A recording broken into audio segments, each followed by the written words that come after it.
Doing A-Level Maths paper 2. I think I have the chat up. Let me see if it's still good.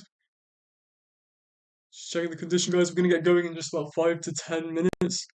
Just waiting for a few people to join up. Guys, A-Level Maths paper 2. Let me know how A-Level Maths paper 1 went. We're going to be doing some key questions from 2022 paper 2, just because we saw paper 1 was very, very similar structure to 2022 paper 2.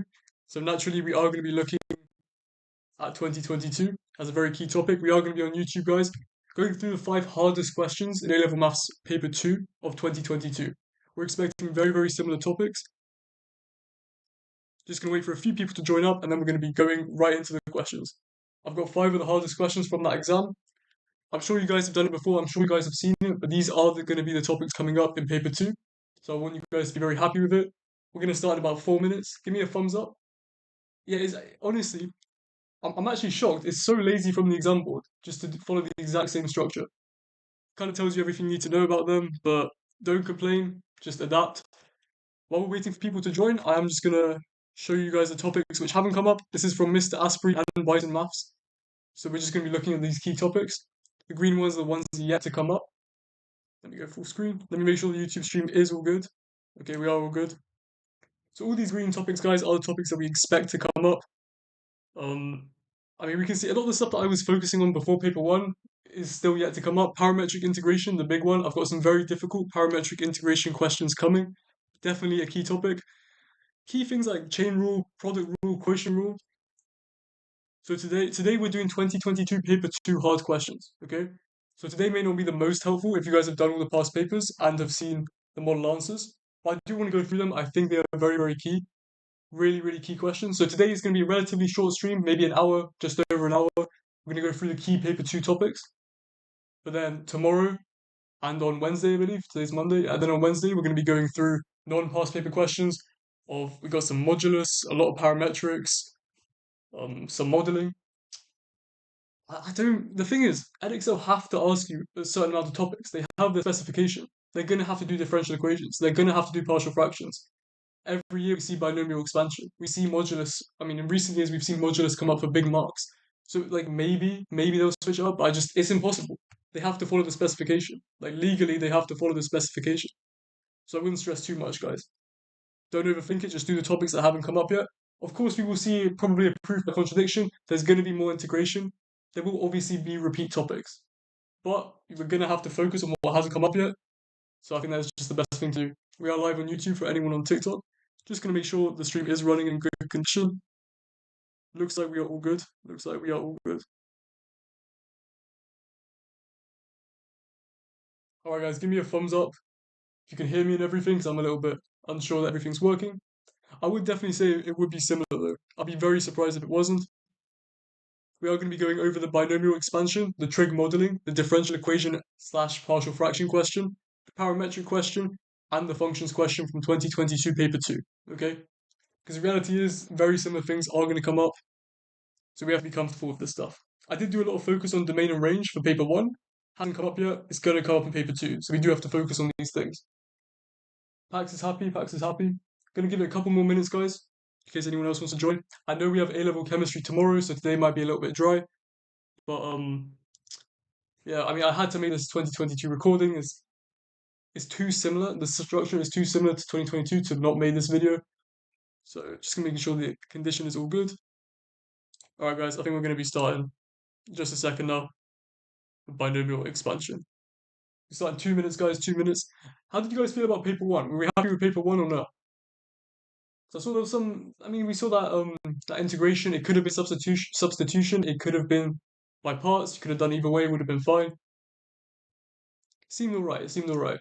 I'm gonna leave this question up if you guys. I'm sure you guys have done this before. But we're gonna leave it up for now. Let me know, guys. I do 5 A-levels. I don't know how. Yeah. 5 A-levels is a big ask. I assume that's like further physics, chemistry, econ, all that. Fair enough. Alright, guys. We're gonna start in just a minute. Just a minute, guys. I'm getting you in physics. I mean, physics is always tricky. It's always tricky. I'd say it's one of those A-levels where you really have to think in the exam. I feel like with maths you can approach it very systematically. Paper 1 was easy, 79 out of 80. 68, 71. Started both integration questions correctly, but you're doubting yourself. Don't doubt yourself. Write something down. And if you believe you're going the right way, that's good. Paper 1 was very easy because I did a lot of past papers. If you're prepared, that's always good. But there's always paper 2 and always paper 3 if you didn't do well. So I wouldn't stress too much. And now we know, well, we're pretty sure what's going to come up in paper 2. So just focus on those topics, work hard for 2 more weeks, and all the work will be worth it, okay? Alright guys, we're going to start through. I'm going to do this the same way as I do in my videos. I'm going to record the whole thing, explain the whole question, and then I'm going to take any questions if you guys have them, or we're just going to carry on. So here we go, guys. Okay, just making sure it's on screen. Okay. So the binomial expansion from 2022 paper 2, we have to find the first 4 terms in ascending powers of x. So first 4 terms is going to be up to x cubed of the binomial expansion of the square root of 4 minus 9x, writing each term in its simplest form. Okay? So, sorry guys, hay fever is killing me today. So when we have the square root of 4 minus 9x in these binomial expansion questions, we are going to rewrite this as 4 minus 9x to the power of a half. However, this isn't quite in the form that we need it to use our formula given in the formula book. We know that when we have fractional or negative indices, we can use the formula in the formula book, which I've put out here, 1 plus nx plus n times n minus 1 over 2 factorial x squared, and so on, okay? Where n is our power, and x, or ax, is what we have in the bracket, okay? So because we have 4 minus 9x to the power of a half, we need to get it in the form of 1 plus x to the power of n. We don't like this 4. That 4 needs to be a 1, okay? So what we're going to do is, just looking within the bracket for now, we're going to factor out that 4. So 4 divided by 4 is 1, then 9 divided by 4 is minus 9 over 4x. Now we can take that 4 outside the entire bracket, so the whole thing's to the power of a half. We can take that 4 out by doing 4 to the power of a half. So we can take that 4 out, 4 to the half. Remember guys, anything to the power of a half, same as square rooting. So we have the square root of 4, that's just 2. So we have 2 times 1 minus 9 over 4. That should be an x, guys. 2 times 1 minus 9 over 4x to the power of a half. Fractional negative indices, we can just use the formula. So our n value will be a half, and our x value will be minus 9 over 4x. I'm not going to waste your time with this question, guys. We are just going to plug it into the formula. These numbers, put it in your calc, guys. Do not waste your time with mental maths. I can try to do it quickly now. Half times minus 9 over 4, that's minus 9 over 8. Half times minus a half over 2 factorial. Multiplied by, oh yeah, key thing, guys. With the x squared and the x cubed, make sure you're putting all of that ax, where a is some constant, into it, okay? So minus 9 over 4x, it's not just x squared, it's all of that minus 9 over 4x all squared. Same thing with the cubed. With the other two guys, just put it in your calc. This should give you 1 minus 9 over 8x minus 81 over 128x squared, take away 729 over 1024x cubed. Be careful with your negative signs. Sometimes a calculator, you might put something negative squared, but it still gives you a negative answer, so be careful with that. Be very careful with that. And then because, remember, we factored out that 2, we just have to do 2 times our binomial expansion. So we're going to have, scrolling down, 2 times, so we're going to have 2 minus 9 over 4x, take away 81 over 64x squared. So we're just multiplying everything through by 2. Take away 729 over 512x cubed. Nothing tricky, guys, here. Once you get in that form, we're just using the formula. Nothing tricky, nothing scary, okay? Oh yeah, I just wanted to add, guys. So this isn't in the question, but there's a good chance they will ask this as a part B in a binomial expansion question. So we have to, normally they'll ask you the range of x's where a certain expansion is valid, okay? So if we have the form of 1 plus ax to the power of n, this is valid for the modulus of ax to be less than 1. The reason this is so that our infinite series is convergent. If it's not convergent, then obviously it wouldn't be a good approximation, would it? We're trying to approximate a value, it has to be a convergent series. That's just the reasoning behind it. You don't need to know that. The only thing we need to know is that the modulus of ax must be less than 1. So doing it for this specific question, because our a, in this case, the constant, will be minus 9 over 4, as we had it before. So we would have that the modulus of minus 9 over 4x must be less than 1, okay? We can just rewrite this as minus 9 over 4x must be greater than minus 1 and less than 1. We can multiply both sides by minus 4. This does flip the inequality signs, but because we have minus 1 and 1, so the same number essentially on each side, we don't have to worry about that. I'm kind of waffling, guys, but all we're doing is multiplying by minus 4. Then, just to get an x in the middle, we divide both sides by 9. So we have that then we have that x must be greater than minus 4 over 9, but less than 4 over 9. This is the same as saying the modulus of x must be less than 4 over 9. This isn't in the question, guys. I just think it's a good thing to know because this is normally a follow-up to your binomial expansion questions. So for part C, guys, or part B, sorry, we're told the student uses this expansion with x equals a ninth. to find the approximation for root 3. So that's completely fine. Using the answer to part A, and without doing any calculations, we have to state whether this approximation will be an overestimate or an underestimate of root 3, giving a brief reason for our answer. So remember guys, we're using this binomial expansion in order to provide an estimate for root 3. Now the key thing we have to spot is we only found the first 4 terms of this binomial expansion, up to x cubed. But we can see after that first positive term of 2, everything is negative. You could even do x to the 4, x to the 5, but there's no point. We can simply see as we increase the order of x, so we have minus 9 over 4x, minus 81 over 64x squared. We're always taking away some number. So just using the first 4 terms, we're going to get some positive number, and then we're going to be taking away more numbers and more numbers. Therefore, our current estimate will be an overestimate, because if we were to do further in the expansion, the number will get less, less, less, and less. I hope that makes sense. So we have to say our approximation will be an overestimate. If we continued the binomial expansion, all the terms will be negative. So our current estimation would decrease. Guys, give me a thumbs up if that's all good. I'm going to read any of the questions.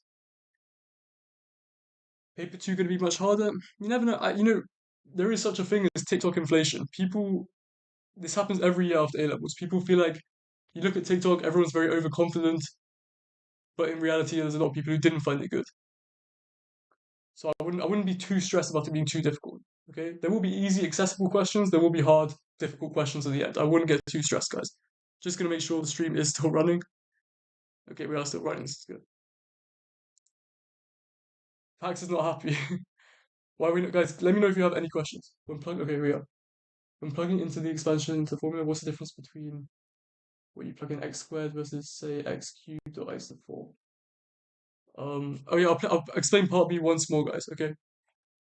So right now we currently have our approximation for this binomial expansion by just using the formula, finding the approximation using our binomial expansion formula. Remember, this isn't the exact value; it's an approximation. We've already found the first 4 terms up to x. Okay. If we were to keep on writing out more terms, so let's say we do x to the 4. Yeah. So we'd have a half times minus a half times minus 3 over 2 times minus 5 over 2, and then we'd have our minus 9 over 4, x to the 4 over 4 factorial. Okay? That would give you a negative number. Okay? So when we add that on to our approximation, we'd be taking away some number. So right now, with our approximation of root 3, only using these terms, we'd have some number. Yeah, but because we're going to be taking away more as we go further on in the expansion, which we're not using right now, but we would be taking away more if we use the entire expansion. They're not going to ask you to write out the entire expansion. It's an A-level exam with 2 hours. But if we went more, we'd be taking away more positive numbers, which means our value would decrease. So what we currently have for our approximation of root 3, would become less, essentially, because we're going to be taking away numbers. These will be small numbers, but we are going to be taking away numbers. So right now, we have an overestimate. Pax, let me know if that makes sense.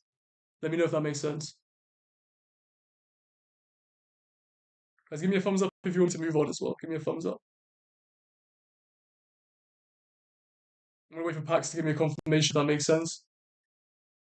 Because you have to remember, what we're currently doing is we're only using the first 4 terms.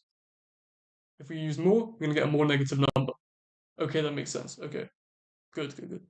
And with this question, you wouldn't have to find the x to the 4, x to the 5 terms. You can simply spot that each time you have a negative number, okay? So you wouldn't have to stress about that. Yeah, totally makes sense. Okay, awesome. Okay, guys, this trig modeling question was just disgusting. Okay, this is probably my least favorite A-level question of all time. I hate this question. It's absolutely horrible. Okay, guys, we will be doing organic chemistry. I will be doing organic chemistry. Okay. All right, guys, we have this trig modeling question. I'm gonna read through it now. So we're told that figure 4 shows a sketch of a Ferris wheel. We're told the height above the ground, h meters of a passenger on the Ferris wheel, t seconds after the wheel starts turning, is modeled by the equation h equals the modulus of a sine bt plus alpha degrees. Okay? Do not worry about the modulus, guys. I'll get onto that in a second. Where a, b, and alpha are constants. Okay?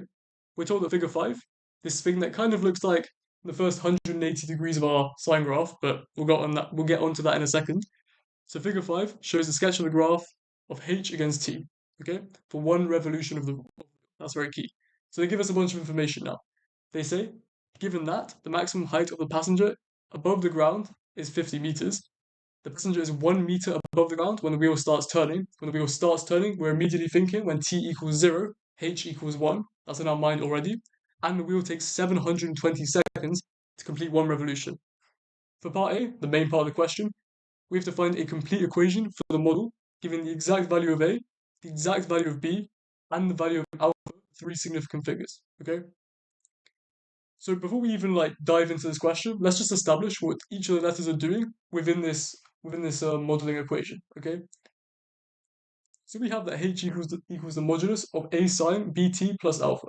Do not worry about the modulus, guys. All the modulus is saying is that our height will always be positive. This makes sense because if we have a Ferris wheel, it can't be beneath the ground, can it? Okay. Because we know that sine is bounded by 1 and minus 1. So there is some way that whatever we have in that brackets can be negative. So we have to use that modulus sign just to ensure that we're not going beneath the ground in our Ferris wheel. Okay, it's just logic, but do not stress. They like to put these little things in to make people panic. Do not stress. Okay. So understanding what each of these things do within our model, the A will stretch our graph vertically. Okay, so sine of some value will give us a number between 1 and minus 1. Now that A will stretch our y. Okay, so for example, if sine equals 1, if we times that by 10, we'd be able to get 10 as our height. Okay, that's all we're doing. So we're just stretching that graph vertically. B will stretch or squeeze our graph with a scale factor of 1 over b. It's like when we have sine 2x, we'd have two sine graphs within 0 or 2 pi, or 0 or 360. Okay? And then alpha, as we know, when we have something inside the brackets, it will do the opposite, but it will either shift our graph left or shift our graph right. Nothing scary.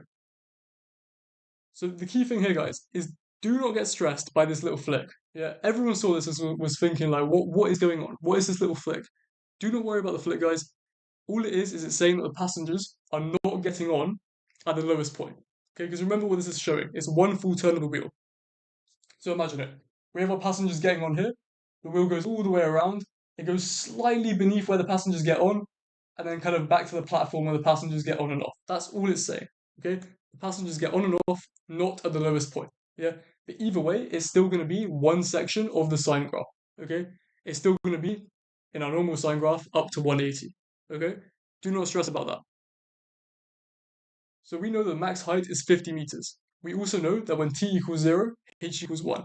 As I said already, we're going to ignore the modulus, and we're just going to look at a sine bt plus alpha degrees. Okay?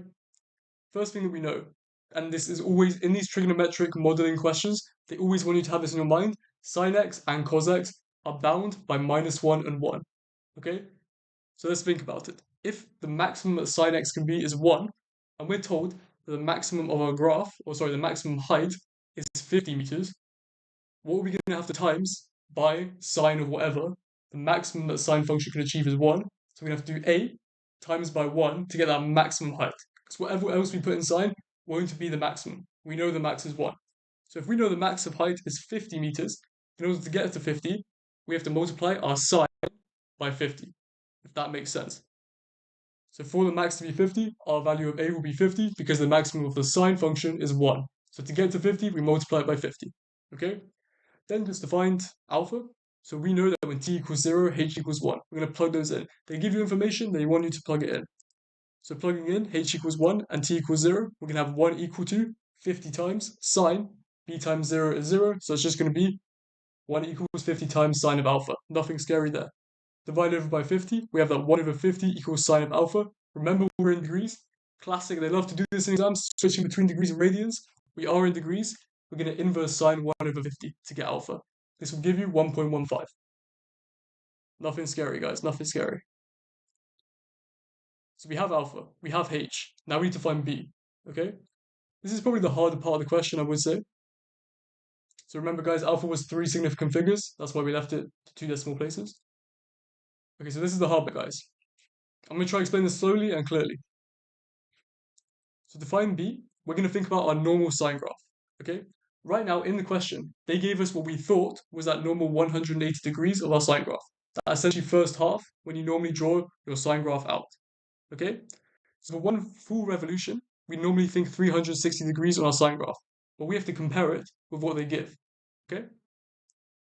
So they tell us that the first section of our sine graph, for that one revolution, is 720. Because remember, guys, they use t, we use x, it's the same thing, okay? We're modeling h, let me just go back up, we're modeling h against t. So imagine this t to be 720. So instead of doing 4 times the sine graph, as we would have, or sorry, 2 times the sine graph in 720 degrees, or 4 times this section of the sine graph is 720 degrees, we only have 1, okay? So therefore, we've essentially stretched out our sine graph, so we only have what would normally be the 180 in 720. Don't get confused with this t's and x's, it's the same stuff, okay? Absolutely same thing. It's what we're putting into the sine function, okay? So they tell us the model for one revolution must be this, with 720. That first section of the sine graph, up to 720, okay? Do not stress about the little flick. I prefer to just draw it like this, because without that flick, it would just be like this, okay? So they will try to put these little things to trick you guys, but do not worry. So exactly as I said, this is a normal sine graph stretched 4 times, okay? Therefore, as we know, the scale factor is 1 over, so b is 1 over the scale factor will be 1 over b. So because this is stretched 4 times, b will be a quarter. Like, think about it, guys. If we have sine 2x, yeah, and we plug in pi, for example, yeah, we would already have got to 2 pi, if that makes sense. We plugged in pi, we multiply every x value by 2, so by the time we get to pi, we would have actually got to 2 pi, because it's 2 times x. So we'd be going, normally, just up to pi, which would be the first one, but because we times every single x value by 2, we'd have a full sine graph when we have 2x. That's why we have 2 times as many sine graphs if we had half x. Or sorry, if we had 2x, if that makes sense, okay? It's a little bit confusing, but the key thing to remember is that the scale factor, going back up, sorry guys, not let me scroll, going back up, is that the scale factor is 1 over b, okay? So if our scale factor is 4, b would have to be a quarter. So definitely tricky question. That little flick is definitely annoying, definitely unclear. But your final model would be that the height equals the modulus of 50 times sine a quarter t plus 1.15, the value of alpha. So it's nothing too bad once you can start visualizing that sine graph and what it would look like. It's always hard to articulate these things. It's always best to just to draw it out and compare to what they give it to you. But if you can compare what they gave to you and what you know, you should be able to get the correct answer. I hope that makes sense, guys. Please let me know if you have any questions on that, because that question is horrible, and I'm always worried I don't articulate it well, but let me know. Part B of this question, very easy, okay? It's a logic question, so very easy to lose the mark, but once you see it, you see it. So we have to explain why equation of the form h equals the modulus of a sine bt plus alpha in degrees plus d, where d is a positive constant, would be a more appropriate model. Now the thing is, we know that sine can achieve a value of 0, right? So we would have a times 0 in that modulus function. Therefore, the whole thing would be 0. That means the height at some point of the passenger would be 0. This is like saying the Ferris wheel would smash into the ground every single revolution. So it makes sense for us to shift the whole graph up by a little bit, just to imply that the passenger isn't smashing into the ground every time the wheel is turning. I hope that makes sense. So we can simply say, you can kind of say whatever you want as your explanation, as long as it is logical. You say currently our model has the wheel, or the passenger in the wheel, touching the ground. This is unrealistic. Plus D means we would not smash into the ground. Maybe don't write it so so brute force like this, but as long as you get the general idea, that is fine. Please let me know if you guys have any questions about this. Please let me know. Just gonna make sure the stream has not crashed. Looks like we're all good. Okay. So let me know if you guys have any questions, or thumbs up if you want me to move on, okay? We have the differential equation partial fraction question coming up next. Give me a thumbs up if you want me to move on, guys. The chat is a bit delayed for me, so I'm sorry if it takes a second to respond. Thumbs up if you want to move on. Max is happy. I do apologize, guys. I know a lot of people have chem today, so it's not going to be as populated, but you know, I wish everyone luck for chem. I did a lot of posted a buffer question today. I hope that was helpful. Right, Pax is happy. If Pax is happy, we're continuing. Alright, guys. So we have the differential equation and partial fraction questions. These two topics, they're going to come up in paper 2. You know, it's not like if they come up, it's how they come up. So these are coming up. Part A of this question, I'm going to go through this very quickly because I know you guys will know this, okay? We have to express 3 over 2x minus 1 multiplied by x plus 1 in partial fractions, okay? Very simple. Let's speed run it. So expressing this in partial fractions, we know that 3 over 2x minus 1 multiplied by x plus 1 can be expressed as a over 2x minus 1 plus b over x plus 1. Nothing scary. Multiply through the whole thing by 2x minus 1 and x plus 1. Okay?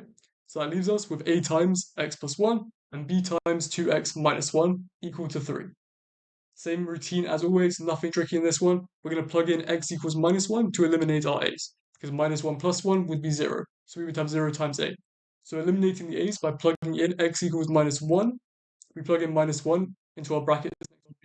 2 times minus 1, minus 2. Take away 1 is minus 3. So we have 3 equal to minus 3b. Divide over by minus 3, we have b equals to minus 1. Okay? Now, in order to find the a, we're going to eliminate the b's. To eliminate the b's, we sub in x equals a half, because 2 times a half is 1, take away 1 is 0. So we're going to have 0 times b, nothing scary, okay? So plugging in a half into our x plus 1, we're going to have a half plus 1 is 3 over 2. 3 over 2a equals 3. Multiply by 2, divide by 3, just put it in your calc, we get a equals 2. And remember, with these partial fractions question, you always have to rewrite the partial fractions you found, okay? You can't just say a equals 2, b equals 1, that's not enough. For that final mark, you do have to write out, therefore, that 3 over 2x minus 1 multiplied by x plus 1 equals 2 over 2x minus 1, take away 1 over x plus 1, okay? Right, a bit of waffle in this question, but let's go for it. When chemical A and chemical B are mixed, oxygen is produced. A scientist mixed these two chemicals and measured the total volume of oxygen produced over a period of time. The total volume of oxygen, V meters cubed, T hours after the chemicals were mixed, is modeled by the differential equation dV dt equals 3V over 2T minus 1 multiplied by T plus 1. We're told that V must be larger than or equal to 0 and T must be larger than or equal to K, where K is a constant. Given that exactly 2 hours after the chemicals were mixed, a total volume of 3 meters cubed of oxygen had been produced. Okay, this is good. So we know V equals 3 when T equals 2. Remember, guys, underline those units. Okay, we have T in hours, V in meters cubed. In these questions, they love to mix it up in part B or C. Okay, they love to tell you maybe in minutes, which will be the case in this question, or maybe they'll even change that meters cubed to something else. Who knows? Yeah, but you have to be prepared. So underline those units, remember those units. So all we have to do is solve the differential equation, okay? Remember, when solving differential equations, we want all of our v's on one side and all of our t's on the other. So we currently have that dv dt equals 3v over 2t minus 1 multiplied by t plus 1. Now, normally in these questions, my reaction would be to divide by 3v. But because we found the partial fractions for 3 over 2x minus 1 multiplied by x plus 1, we don't have to do that. We're going to leave that 3 on the right-hand side and just divide over by v and multiply the right-hand side by dt, okay? All the t's on one side, all the v's on the other. Nothing scary. So exactly as I said, this is what we had in part A in the partial fraction form. So we're going to rewrite 3 over 2t minus 1 multiplied by t plus 1 as our partial fractions. Now all we have to do is integrate. Integrating partial fractions, this should be very easy, guys. So remember, and this is always the case for these partial fraction questions, if we have the function in the denominator and the function differentiated in the numerator, this will integrate to the natural log of our function, which was in the denominator, okay? Obviously plus c, I added on there, got to remember your plus c. But nothing scary, that's what we're going to do here. So we can see 1 over v, v differentiated is just 1, so that's going to be the natural log of v. Looking at 2t minus 1, if we differentiate that, that is just 2. So we're going to have the natural log of 2t minus 1. And t plus 1 differentiated is just 1, so we have the natural log of t plus 1. Obviously, we have the minus sign, so it is going to be minus the natural log of t plus 1. Okay, guys, so I see a lot of different maths tutors saying different things. When you add your c, a lot of people recommend to add ln a, or maybe already add that constant within a logarithm. I'm doing it this way because I see a lot of people do it a different way, and all I'm trying to show is it doesn't matter. You can put in plus c, you can put plus ln a, you can do whatever you want, guys. Okay? You're going to get the right answer, so you don't have to stress about which way you do it. There may be a bit of confusion, and you may get a bit worried if you're not doing it a way that you see someone else do it. So I'm going to do it this way. So guys, next thing we're going to do, you could do a couple different things here, but we're going to use our log rules. I see log a, take away log b. I'm thinking combine those logs to log a over b. Nothing scary. Okay? So we're going to combine our logs. So we're going to have ln 2t minus 1 over t plus 1 because we were taking away one ln from another. Okay? Then to find c, remember to find your constant, you're always going to use the information that they gave you. They gave us that when t equals 2, v equals 3. So we're going to plug in 3 into our v and 2 into our t. So we have that ln 3 equals ln of 2 times 2 is 4, minus 1 is 3. So that's going to be ln 3 over 2 plus 1 is 3. So we have ln 3 over 3. Ln 3 over 3 is just ln 1. Guys, you need to know this. It has to be instant in the exam. You see the natural log of 1 or you see log 1, instantly is 0. Okay? Cancel it out instantly. Do not even spend a second thinking about it. So therefore, our constant will be left with c equals ln 3. Okay? It's not letting me scroll down. Okay, here we are. So we'll be left with our constant, c equals ln 3.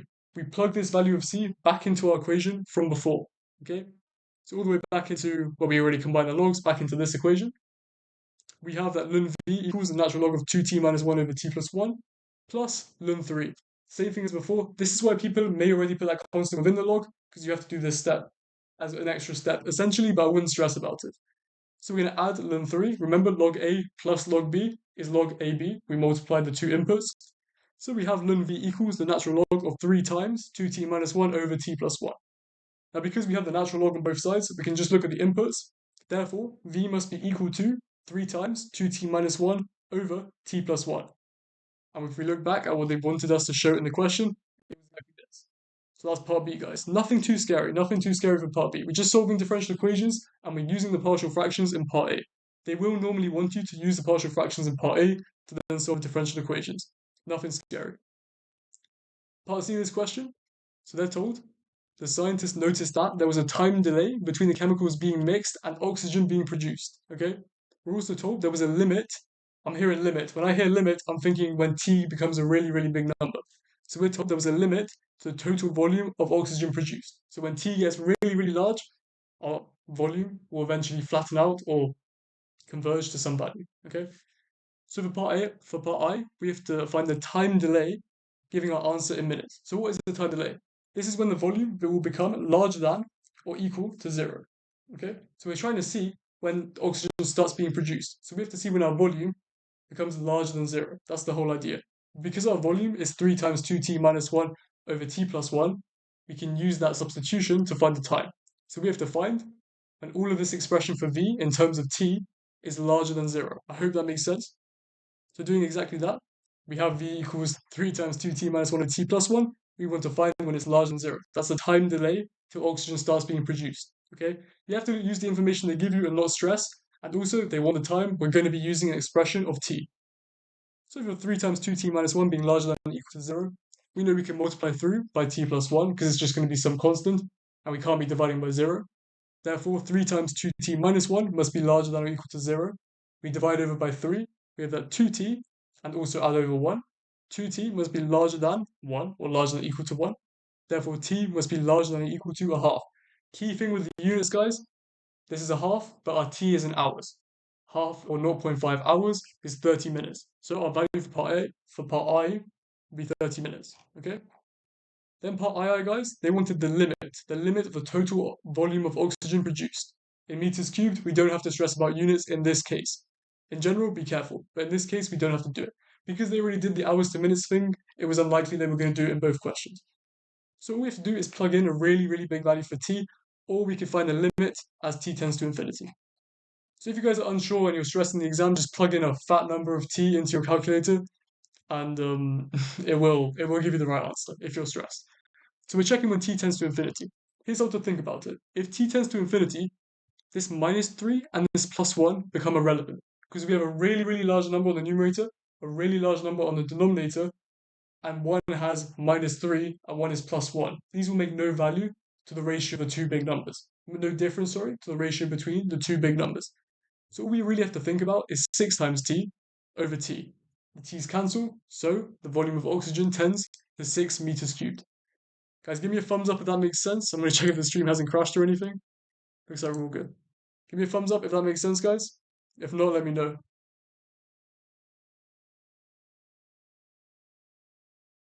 Thumbs up if you want me to move on. Thumbs up if you want me to move on. The stream's not too long, guys. We're just doing 2022 hard paper 2 questions because of chemistry paper 1 tomorrow.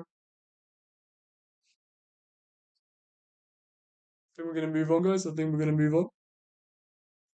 We have a parametric equation question coming up next, guys. This was definitely a good question. Definitely a tricky question. I'm going to start going through it. So let's go. All right, cool. So we're given the parametric equations. Well, we're told that figure 6 shows a sketch of a curve C with parametric equations x equals 2 tan t plus 1 and y equals 2 sec squared t plus 3. We're told that t must be larger than or equal to minus pi over 4 and less than or equal to pi over 3. That's the reason why a curve C doesn't go infinitely. We have this range of t's, or this domain of t's, therefore a curve will only be as we see in the image, essentially. It won't keep on going up or keep on going to the right.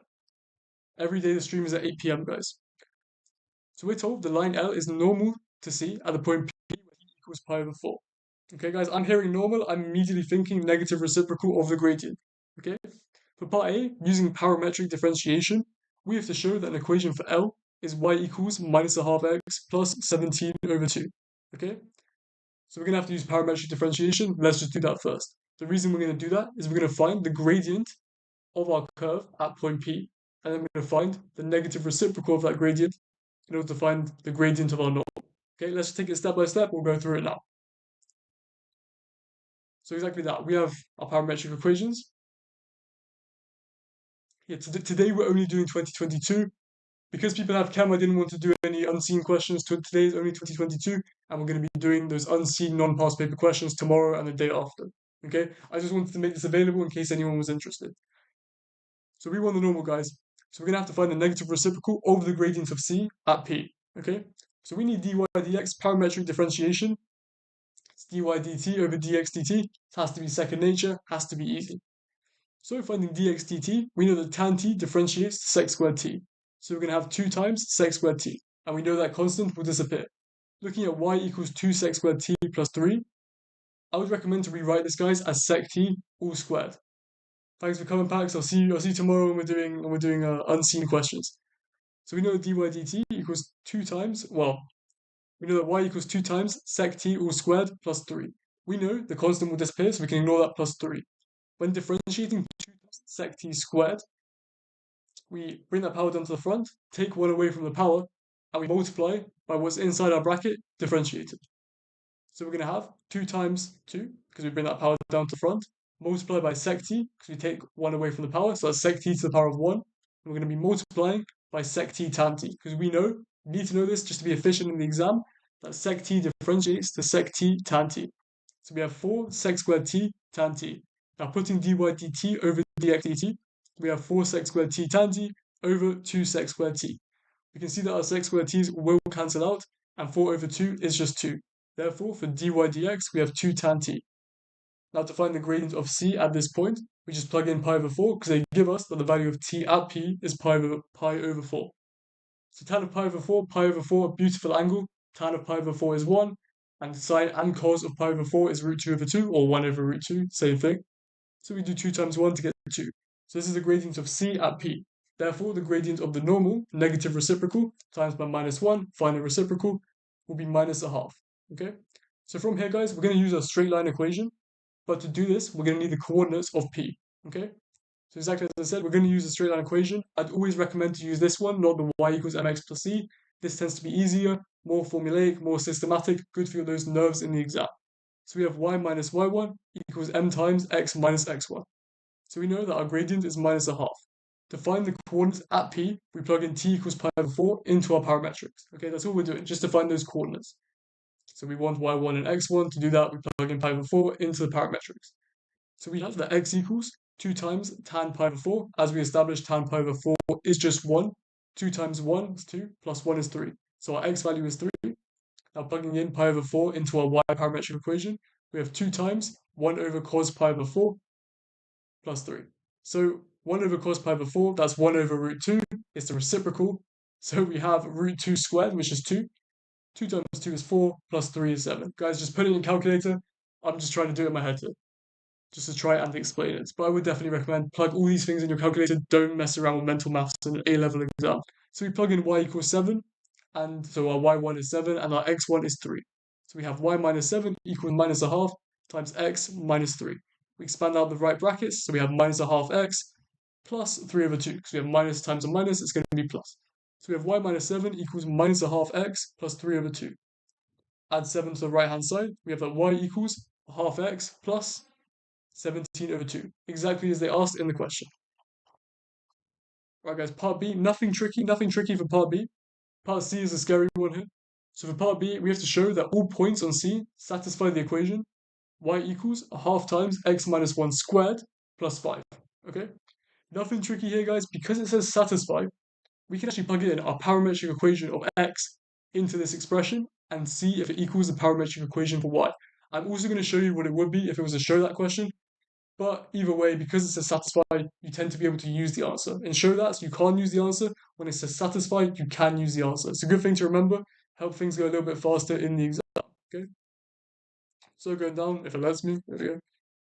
So going down, all we're going to do is plug that x equals 2 tan t plus 1 into the equation they gave us. So we have 2 tan t plus 1, take away 1. That plus 1 and minus 1 will cancel out.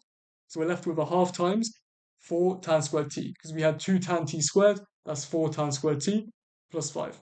Okay? So from here, 4 times a half is just 2. So we have 2 times tan squared t plus 5.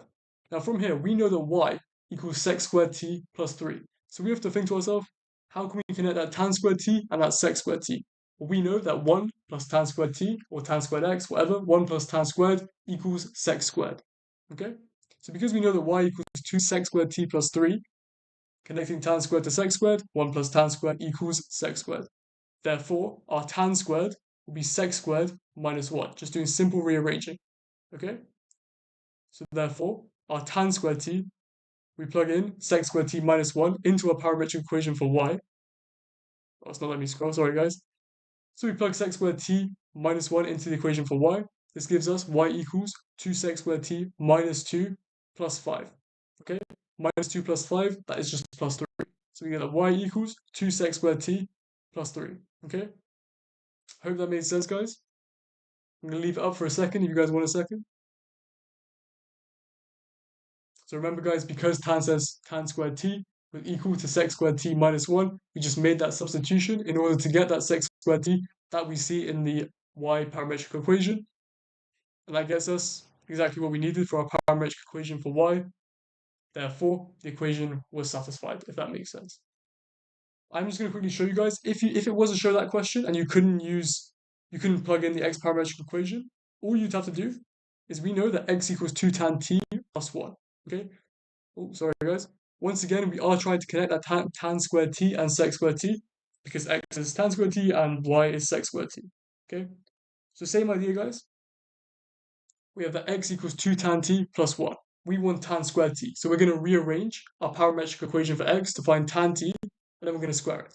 So rearranging, we have x minus 1, and then divide by 2, and then we're going to square it. Okay? So we have x minus 1 over 2 all squared equals tan squared t. We know that 1 plus tan squared t equals sec squared t. Okay, guys? So now, plugging that into our y equation, the y parametric equation, in terms of x, we're going to do 1 plus our expression for tan squared t. So we have x minus 1 over 2 all squared plus 1 instead of that sec squared t in the y equation. So we have 2 times everything I just said plus 3. Okay? Now, quickly comparing to what we had previously, or what we're trying to show in the question, we're trying to show that equals a half times x minus 1 squared. We don't have x minus 1 over 2, so we have to get rid of that 2 within the brackets. So getting rid of that 2 within the brackets, guys, going all the way down. Okay, so getting rid of that 2 within the brackets, first thing we could do, we do 2 times 1, ignoring all this horrible term here. 2 times 1 is just plus 2. Plus 2 plus 3 is plus 5. So we only have plus 5. To get rid of that 2, we take out of the brackets 2 squared. So we have 2 over 2 squared. 2 squared is 4. 2 over 4 is just a half. So we have that y equals a half times x minus 1 squared plus 5. This is how if it was a show that question, but because it was a satisfied question, we don't really have to worry about it. Okay? Hope that makes sense, guys. Part C of this question. Part C of this question is definitely the hardest part. So we're told the straight line with equation y equals minus a half x plus k intersects C at 2 distinct points. Okay? We have to find the range of possible values of k. Why am I doing a chem live? I will be doing organic chem lives. For physical, I'm not doing a live. I wanted to make this 2022 maths I wanted to make 2022 maths paper 2 live stream just because the structure was so similar to paper 1. So I want this to be available for when people are looking over and revising for maths paper 2. So guys, with this question, I know when we think intersect 2 times, we're immediately thinking of the discriminant, b squared minus 4ac. But in this question, it's actually easier not to do it like that, okay? So what we're going to do is we're going to think about the lines that we can have in order to intersect our curve C twice. It's the best way to do this question. Definitely the most efficient. Using the discriminant and plugging in this equation can be a little bit long, so I'd recommend doing it this way, okay? So scrolling down, sorry, give me a sec, guys. So the first thing that we know, if we want to intersect our curve C twice, we must be beneath this line. So once again, we know it's going to have the same gradient as our normal, that minus a half x. We have this equation, y equals minus half x plus k. And it has to be below this line in order to intersect our curve C twice. Okay, so we have to hit this line, sorry, to get two solutions. Okay, the key thing that we have to spot is that this coordinate here that our line will have to intersect will be at t equals minus pi over 4. This is because, scrolling all the way back up, we knew that our domains into the parametric equation was minus pi over 4 and pi over 3. Therefore, our endpoints will be at t equals minus pi over 4 or t equals pi over 3. Okay? Now, you might think to yourself, why is it not pi over 3? I would recommend, if you're unsure in the exam, just really quickly plug in minus pi over 4, plug in pi over 3, and see which one gives you a negative x value, because that's going to be the point here that we're trying to find. So this is definitely hard to spot in the exam to see that it has to be beneath this line. You kind of just have to think logically and carefully. This will be towards the end of the paper. It was the last question in 2022, so don't stress and just do it calmly. So because we know this point will be at t equals minus pi over 4, we just plug in minus pi over 4 into our parametric equations to get the coordinates of this point. Once we have the coordinates of this point, we can plug them in to our y equals minus a half x plus k equation in order to find k. So find this point, plug in minus pi over 4, 2 times tan of minus pi over 4, that's just minus 1. So we have 2 times minus 1 plus 1 is just minus 1, because that's minus 2 plus 1 is minus 1. And then we have y equals 2 times sec minus pi over 4 squared plus 3. So sec of minus pi over 4 all squared, that is just 2. Plug it in your calculator. I'm not going to waste your time. Do not even try to do this in your head in the exam. Put it in your calculator. We have 2 times 2, which is 4. Then adding 3, it's going to be 7. 4 plus 3 is 7. So we have our coordinates to be minus 1, 7. Now, if we plug in x equals minus 1 and y equals 7 into our y equals minus a half x plus k equation, we can then find our value of k. I just wanted to quickly show you guys, if you're unsure about why we plugged in minus pi over 4, plug in t equals pi over 3 into the x equation. This gives us an x value of 1 plus 2 root 3. So we have a positive x value, so it wouldn't be that endpoint where we have a minus x value. Sometimes it can help to check these things if you're unsure. So from here we plug in minus 1, 7 into our equation. So we have that 7 equals minus 1 times minus a half, as minus a half is our gradient. That's just going to be plus a half. So we're going to have 7 equals a half plus k. Take away the half from the 7, so k equals 13 over 2. So the y-intercept of this line will be 13 over 2. And because we established that our y-intercept needs to be beneath this line in order to intersect twice, we have that k must be less than or equal to 13 over 2. It can be equal to because at this current point, we are intersecting 2 points. So we are satisfying the fact that we're intersecting 2 points. However, we're not quite done yet. We can also see that we must be above this line here. We must be above the line which is tangent to our curve, because anything beneath that line, or even on that line, we're only intersecting once on tangent, and anything beneath, we'd be intersecting 0 times. We need to intersect twice. So all we need to do is find the point on curve C where our gradient is also minus a half. Because where our gradient is also minus a half is where our tangent, is where our curve, or line, will be tangent. Yeah, because our gradients will match. So we need the point on C where the gradient is minus a half. Remember from before, I believe it was all the way back in part A, we already had that dy dx equals 2 tan t. So all we're going to do, cut all the way back down, all we're going to do is plug in, he says. So we have the dy dx equals minus a half. Okay, so we know that 2 tan t, what we found for dy dx, will have to be minus a half. So doing a bit of rearranging, divide the right hand side by 2, we have that tan t must be minus a quarter. We don't actually need to find our exact value for t, because we know that a parametric equation for x and y involves both tan squared and sec squared. We can just use this value for tan t and plug that in, okay? So because x equals 2 tan t plus 1, we know that tan t equals minus a quarter by setting dy dx to minus a half. So we have 2 times minus a quarter, It's minus a half plus 1. Minus a half plus 1 is just a half. So our x value, where our line, is tangent to our curve with gradient minus a half, will be x equals a half. Now I said you could be using the Cartesian equation throughout this question to find dy dx, then plugging in the x value to find the y value, but either way you're going to get to the same answer, okay? So once again, because we know tan t equals a minus a quarter, we know that tan squared t plus 1 equals sec squared t. So we can do minus a quarter squared plus 1 equals sec squared t. So we plug this into our y parametric equation of 2 times sec squared t plus 3. Therefore, plugging this in, 1 plus minus a quarter squared. Minus a quarter squared is just 1 over 16. 1 plus 1 over 16 is 17 over 16. Plug that in as sec squared t into our y equation. We have that y equals 2 times 17 over 16 plus 3. That's 41 over 8. So now, in order to find k, we've established our y value, we've established our x value. Plug these in. We have x equals a half, y equals 41 over 8. Minus a half times a half, that's just minus a quarter. So we have that k equals, we're going to add over that a quarter. So we're going to have that k equals 41 over 8 plus a quarter. That will simply be, well, a quarter is just 2 over 8. 41 plus 2, that's going to be 43 over 8. Therefore, k must be larger than 43 over 8. Remember, guys, because we were finding tangent equation, we go back down, the tangent equation, we must be larger than this line to intersect twice. This line currently intersects once, we need to intersect twice. So therefore we have to be strictly larger than this line, but we can be less than or equal to the other line.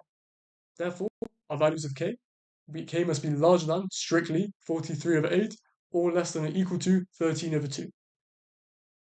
Guys, my chemistry is OCR-A. OCR-A is most of my chemistry. A lot of it is applicable to AQA as well. And the organic chemistry live streams will be coming. Okay, last question, guys. Just going to go through it now.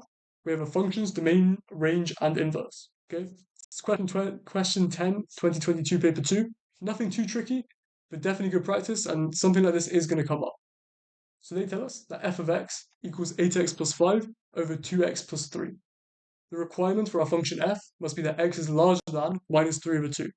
The first thing we need to do is find the inverse of f, 3 over 2. I appreciate that, Fred. I appreciate that. Oh, yeah, I did OCR. I did OCR. And I did chemistry. Okay, so we find the inverse of f of 3 over 2. To find the inverse of f, all we're going to do, so some people say to switch the x and the y's. The way I think of it is we currently have y equals 8x plus 5 over 2x plus 3. All I would say is make x the subject of the formula. Don't stress too much about switching the y's and the x's. It can start to confuse some people. So making x the subject, GCSE rearranging, multiply over by 2x plus 3. So we're going to have 2xy plus 3y equals 8x plus 5.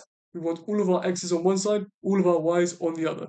So we have 2xy, take away 8x equals, and then we're going to take away 3y from the right because we want only our x's on the left-hand side. So we're going to have 5 take away 3y on the right. From here, we factor out that x. So we have that x equals, divide over by 2y minus 8. So x equals 5 minus 3y, if it lets me scroll, 5 minus 3y over 2y minus 8. Now we can swap the x and the y's. Don't stress too much, but all it means is the inverse function of f equals 5 minus 3x. So we switch the y's and the x's. So it's 5 minus 3x over 2x minus 8.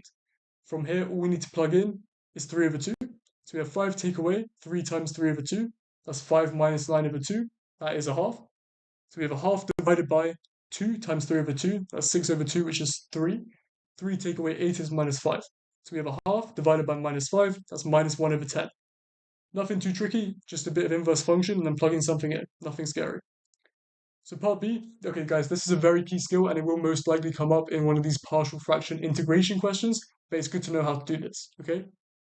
We have to show that our function of x is equivalent to, I think they wrote equals or equals, a plus b over 2x plus 3. So this is a certain way of splitting in partial fractions. Now the key thing to spot is because our numerator is of the same order as our denominator, we're going to have to use algebraic long division, okay? All that means, guys, is we can see that on the numerator, we go up to x. And on the denominator, we also go up to x, both to the power of 1. So for example, if we have x squared, that means we're second order, okay? So because they're first order, we're going to have to use algebraic long division. So we're dividing 8x plus 5 by 2x plus 3. Oh, here we are. So we ask ourselves, how many times does 2x go into 8x? 4 times. Multiply through, 4 times 2x is 8x, 4 times 3 is 12. Take one away from the other, the 8x is cancelled. 5 minus 12 is minus 7. This is the remainder. So we're going to be left with 4, and then minus, because it's minus 7, minus 7 over 2x plus 3. Okay, nothing scary, it's just finding the remainder from algebraic division. This should be second nature, it's just being able to spot it. Okay? This is definitely something that could come up in those differential equation questions. Definitely a good thing to know, and you have to be quick to see it. So moving on to part C, guys, we have to state the range of the inverse function of g. Okay, so we're told that function g is defined by g of x equals 16 minus x squared, where our domain is x must be larger than or equal to 0 or less than or equal to 4. Remember, with the inverse function, we flip the domain and we flip the range. So the domain of g of x will be the range of the inverse function of g of x, or inverse g. Okay. So all we have to do, copy and paste it, guys. The range of inverse g, inverse of g of x must be larger than or equal to 0 or less than or equal to 4. Nothing scary in that question, guys. It's just about knowing that you flip the domain and the range when you look at the inverse function. Okay? Can you make it equal? You could make it equal to 3 over 2. I just think it's faster to find inverse function and then just plug something in. Because also, I would say finding the inverse function is a very key skill, and it might be something that they want you to do. But yeah. I would say this is a significantly easier and a lot more systematic in these questions, just to find the inverse function. So we've stated the range of the inverse function of g of x. Now we have to find the range of the composite function f of g minus 1 of x. Okay, so let's write it out a little bit nicer.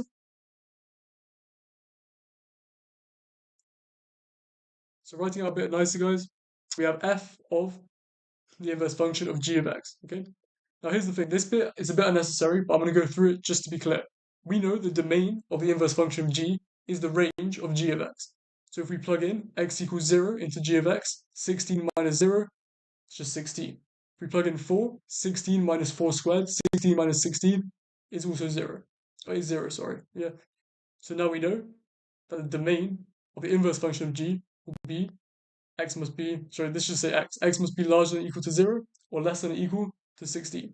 However, this is already unnecessary. Because here's the thing, when we have this composite function, the inverse function of g acts on x first, and then our function f acts on whatever comes out, or whatever the inverse function of g spits out. Okay? So if we already know the range of the inverse function of g, we can just plug in the endpoints of those two functions. But quickly, guys, the reason we can do this, you always have to be careful of these questions in the exam, because sometimes it won't be about plugging in the endpoints. It could be a quadratic, and the turning point will be within your domain. Yeah, so it won't actually just be the endpoints that are the minimum value. The minimum value could be achieved at some x value within that. Okay, so it's always important to think of it. But because we see the inverse, sorry, because we see our function f in between 0 and 4 is just increasing. So if you plug anything in between 0 and 4, it will be increasing. We can simply plug in the endpoints, in other words, the range of the inverse function of g into our function of f. So whatever g spits out, we can just plug in the smallest and the largest value into f. Now we already know the range of the inverse function of g. It must be larger than or equal to 0 or less than or equal to 4. So all we have to do is plug in 0 and plug in 4 into our function f to find the range of the composite function. Were you constantly getting 90% plus on maths and chem past papers? Um, you have to be confident. You have to be confident going into that exam if you want the A star. But if not, just calmly go through the question. So continuing on, guys, plugging in 0 because that's the lowest or smallest possible thing that our function, inverse function of g, can spit out. 8 times 0 is 0, plus 5 is 5. 2 times 0 is 0, plus 3 is 3. So we have 5 over 3. Then plugging in 4, because that's the largest possible value that our inverse function of g can spit out. We have 8 times 4, 32, plus 5 is 37, over 2 times 4, that's 8, plus 3 is 11. So we have 37 over 11.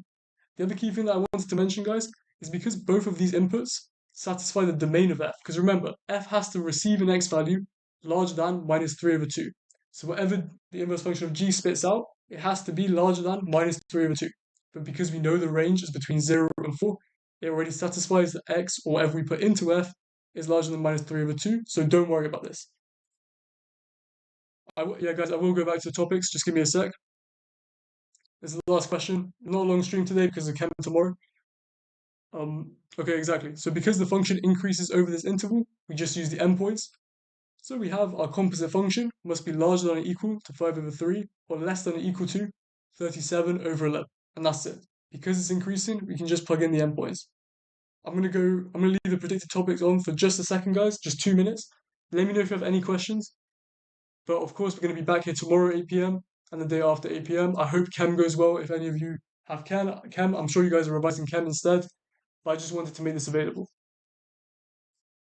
So guys, let me know if you have any questions. Pax, here is this is the Bison Maths comment section and the Mr. Asprey predicted questions. Okay, let me know if there's anyone you want me to zoom in on.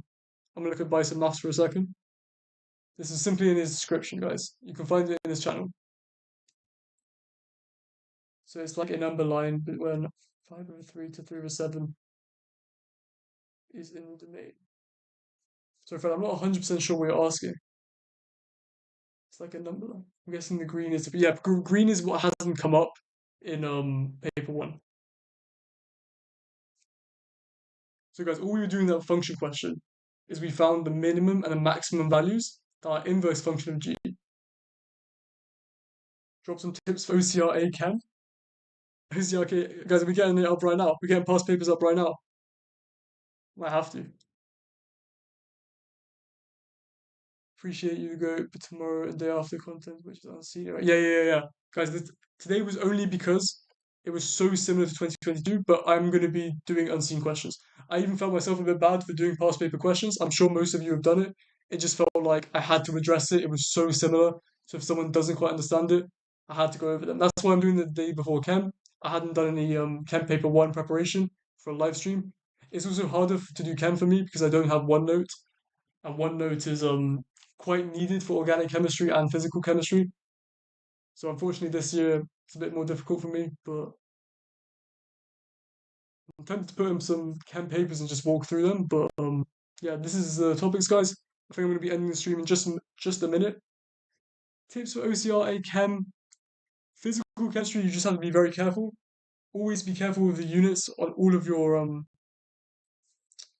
partial pressure questions. Anything with KPKC, be careful with the units. Complex ions, I'm sure you guys have learned that all already. I don't know. A-level chem is definitely a memory game. You have to just practice. Compared to maths, where you can get questions where you have to think and apply different techniques, chem is just about memorizing everything. It has to become second nature when you're in that exam, to be honest. Range of 0, 16 minutes, crossover, so you can just use 5. So like 5 over 3 and 37 over 11 is in the range. Yeah, okay, yeah. So exactly, yeah. So what you could have done is instead of just finding the range of our inverse function of g, is you could have actually just plugged in g of x, then plugged in x equals 0, x equals 16, the domain, yeah? And then found by doing that, then plugging that into f, if that makes sense. So yeah, you're right, but to be honest, if you get these values, you've obviously done something right, yeah? But I think I understand the question. 90%. Yeah, 90% is, yeah, A star was a very high in 2024. I think it's like 92 in paper two, but in A-level chemistry paper two, it was really just a memory game. It wasn't anything like, there wasn't anything scary. Guys, I don't want this recording to go on too long, just because I want people, if they want to see the questions, I just want them to have access to that. So I'm gonna end the stream here. I hope that was relatively helpful. I know it's A-level chem, but okay guys, appreciate that. But tomorrow we're